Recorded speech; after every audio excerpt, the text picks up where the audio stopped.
नमस्कार विद्यार्थी मित्रांनो आणि पालक मित्रांनो, एक महत्त्वाची इन्फॉर्मेटिव्ह सिरीज चालू त्यातला हा व्हिडिओ आहे। JEE मेन्स आणि JEE ॲडव्हान्स या संदर्भात आपण हा व्हिडिओ बघतोय। पहिला प्रश्न यामध्ये आपण बघणार आहोत की मेन्स मधून म्हणजे JEE मेन्स मधून ॲडव्हान्स साठी किती विद्यार्थी पात्र होतात। तर इथे डायरेक्टली आन्सर द्यायचं म्हटलं तर 2.5 लाख विद्यार्थी हे JEE मेन्स मधनं ॲडव्हान्स साठी पात्र होतात। मग ह्या मेन्स मधले जे विद्यार्थी आहेत ना ते काही कॉलेजला पात्र आहे, काही कॉलेजला पात्र नाही। मात्र जे विद्यार्थी ॲडव्हान्स मध्ये जातात म्हणजे 2.5 लाख विद्यार्थी ॲडव्हान्सची एक्झाम देणार आणि यामधनं हे जर पात्र झाले तर यांची निवड कुठे कुठे होऊ शकते ते थोडक्यात आपण या व्हिडिओच्या माध्यमातून समजून घेऊया। पण तत्पूर्वी तुम्हाला मी सांगू इच्छितो की इग्नाइट पाठशाला ह्या ॲपवरती शालेय जीवनातल्या स्पर्धा परीक्षांची माहिती आणि बॅचेस आम्ही घेत असतो। सो तुम्हाला अपेक्षित असेल ती बॅच तुम्ही जॉईन करू शकता। जसं की जवाहर नवोदयची बॅच आपली चालू झालेली आहे। 5वीत असणाऱ्या विद्यार्थ्यांनी ही एक्झाम जर दिली तर 6वी ते 12वी शिक्षण मोफत मिळतं त्याला। ह्या बॅचची फी तुम्हाला 5,000 इन्स्टॉलमेंटली 6,000 2,000 3 इन्स्टॉलमेंट असणार आहे। ही बॅच तुम्हाला पूर्ण सिलेबस कव्हर करणार आहे, PDF स्वरूपातल्या नोट्स आहे आणि मल्टिपल लेवलला टेस्ट सिरीज आणि 1-to-1 काउन्सिलिंग पण असणार आहे। सो तुमच्या पाल्याला जर आवडत असेल तर नक्की बॅच जॉईन करा। डेमो लेक्चर YouTube वरती अवेलेबल आहे। आता मुख्य मुद्द्याकडे तुम्हाला घेऊन जातो बघा। नुकताच JEE ॲडव्हान्सचा निकाल लागला। देशामध्ये पहिला आलाय तो शुभम कुमार बिहारचा आहे आणि देशामध्ये मुलींमधून पहिली जी आली ती महाराष्ट्राची मुलगी आहे, आरोही देशपांडे पुण्याची आहे। सो अशाच पद्धतीने तुम्हाला पण भविष्यामध्ये तुमच्या पाल्याला, तुमच्या मुलांना, मुलींना किंवा नातेवाईकांच्या मुलांना जर JEE ॲडव्हान्स JEE मेन्स द्यायची असेल भविष्यामध्ये तर त्याची पूर्ण सिरीज, पूर्ण इन्फॉर्मेटिव्ह सिरीज आम्ही आता घेत आहोत। नक्की हा चॅनल लगेच सबस्क्राईब करून बेल आयकॉन क्लिक करून ठेवा जेणेकरून ईच अँड एव्हरी गोष्ट तुमच्यापर्यंत पोहोचेल। आता मुख्य मुद्द्याकडे घेऊन जातो। ज्या विद्यार्थ्यांनी JEE ॲडव्हान्स दिली त्याच्यामधनं पात्र झालात तर असेच उमेदवार फक्त IITच्या ह्या 23 कॉलेजला ऍडमिशन घेऊ शकतात। बाकीच्या विद्यार्थ्यांना ज्यांनी JEE मेन्स दिली त्यांना मात्र इथे प्रवेश मिळत नाही। आता मग समजून घेऊया की JEE ॲडव्हान्स रँक आणि जोसा काउन्सिलिंग द्वारे प्रवेश जातो।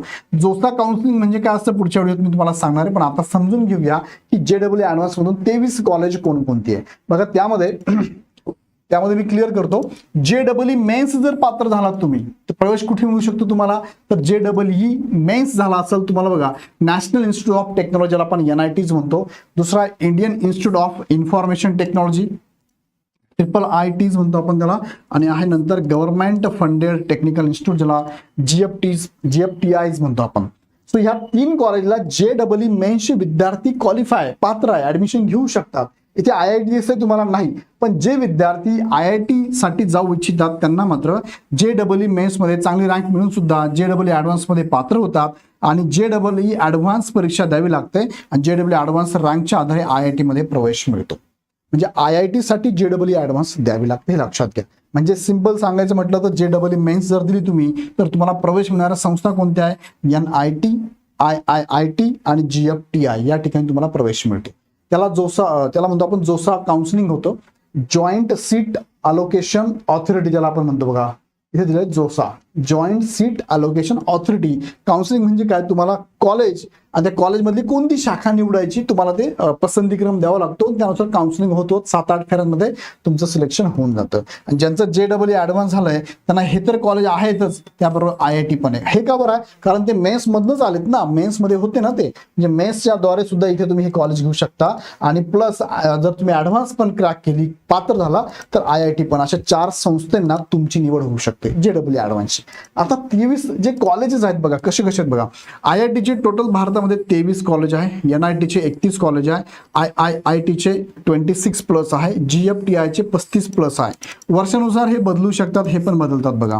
यामुळे JEE मेन्स पात्र विद्यार्थ्यांसाठी IIT पेक्षा जास्त जागा NIT, IIT आणि GFTI मध्ये सुद्धा उपलब्ध आहेत। मेन्स देऊन पण तुम्ही या ठिकाणी जाऊ शकतात। आता जाऊया मुख्य मुद्द्याकडे बघा। आता 23 IIT कोणते कोणते आहे तुमच्या समोर लिस्ट मी सांगितली, थोडक्यात मी पटकन तुम्हाला सांगतो। सगळ्या IITs आहे, फक्त नाव वाच तुम्ही शेवटचं। खरगपूर जे आहे पश्चिम बंगालला आहे, बॉम्बे महाराष्ट्रामध्ये, मद्रास तामिळनाडूमध्ये, कानपूर उत्तर प्रदेश, दिल्ली, त्यानंतर गुवाहाटी आसाममध्ये, रुरकी उत्तराखंडमध्ये, हैदराबाद तेलंगणा, गांधीनगर गुजरात आहे, रोपार पंजाब आहे, भुवनेश्वर ओडिसा आहे, जोधपूर राजस्थान, हे झाले 12। त्यानंतर एक पटना बिहार आहे, इंदोर मध्य प्रदेश आहे, मंडी हिमाचल प्रदेश आहे, वाराणसी उत्तर प्रदेश आहे, पलक्कड केरळ आहे, तिरुपती आंध्र प्रदेश आहे, बाड झारखंडला आहे, भिलाई छत्तीसगड आहे, गोवा गोव्याला आहे, जम्मू काश्मीर आहे आणि धारवाड कर्नाटकमध्ये आहे. आता हे 23 IIT चे कॉलेज आहे, पण सुरुवातीला एवढे कॉलेज नव्हतेच सुरुवातीला. आणि आता ही प्रमुख जे कॉलेज आहेत ना ते कोणते आहेत, तर हे 6 कॉलेज प्रमुख मानले जातात, ज्या ठिकाणी तुम्हाला कॅम्पस पण असतं, इन्फ्रास्ट्रक्चर खूप चांगलं आहे, मटेरियल स्टडी मटेरियल खूप अवेलेबल आहे, टीचिंग क्वालिटी खूप चांगली आहे आणि पॅकेज सुद्धा खूप चांगलं मिळतं विद्यार्थ्यांना. आता Indian institute of technology Bombay एक नंबर फेमस आहे, त्यानंतर दिल्ली आहे, मद्रास आहे, कानपूर आहे, खरगपूर आहे आणि रुरकी सुद्धा आहे. हे महत्वाचे टॉप 6 कॉलेज आहे IIT चे, ज्या ठिकाणी विद्यार्थी आपला नंबर लावण्यासाठी प्रयत्नशील असतात. आता या संदर्भात अजूनही माहिती मी पुढे घेणार आहे, छोटे छोटे व्हिडिओ घेऊन. तुम्हाला काही मनात डाऊट असेल मला कमेंटमध्ये टाका. व्हिडिओ आवडला तर मात्र लाईक नक्की करत चला, जेणेकरून मला पण कळेल की तुम्हाला आवडतंय, तर पुढची सिरीज पण मी घेईल. तुमच्या मनात काही प्रश्न असेल तर मला कमेंट बॉक्समध्ये टाका, पुढचा व्हिडिओ त्याच्यावरती मी नक्की घेऊन येईल. जसं की काही पुढचे व्हिडिओ सर्व सर्व IIT चे कॉलेज असतील, एक एक कॉलेजची माहिती मी तुम्हाला देतो. NIT चे कॉलेज असेल, GFTI चे कॉलेज असेल किंवा इतर जेवढेही कॉलेज असेल IIT चे पण, ते पण माहिती मी तुम्हाला देणार आहे. महाराष्ट्राचं सर्व इंजिनिअरिंग कॉलेजची माहिती, कोणकोणतं कॉलेज चांगलं टॉप रँकिंगनुसार, सर्व CET परीक्षांबद्दलची योग्य माहिती, अभ्यासक्रम, परीक्षा पद्धत, कट ऑफ, CET एक्झामचं शेड्यूल कधी असतं सगळं सांगणार आहे आणि अजून बरंच काही. सो यासाठी काय करा, चॅनल सबस्क्राईब करून बेल आयकॉन क्लिक करून ठेवा, जेणेकरून तुमच्याकडनं ही इन्फॉर्मेशन मिस होणार नाही. आणि अधिक माहिती तुम्ही आमच्या नंबरला कॉल करू शकता, अदरवाईज ॲप डाउनलोड करून तुम्ही शालेय जीवनातले हे कोर्सेस पण आमच्याकडनं मार्गदर्शन घेऊ शकता, ज्यामध्ये Navodaya, scholarship, Olympiad, NTS, MTS, सैनिकी स्कूल, होमी बाबा मंथन आणि NMMS सारख्या एक्झाम आहेत. त्याचबरोबर इस्रोची पण बॅच आपण चालू केलेली आहे.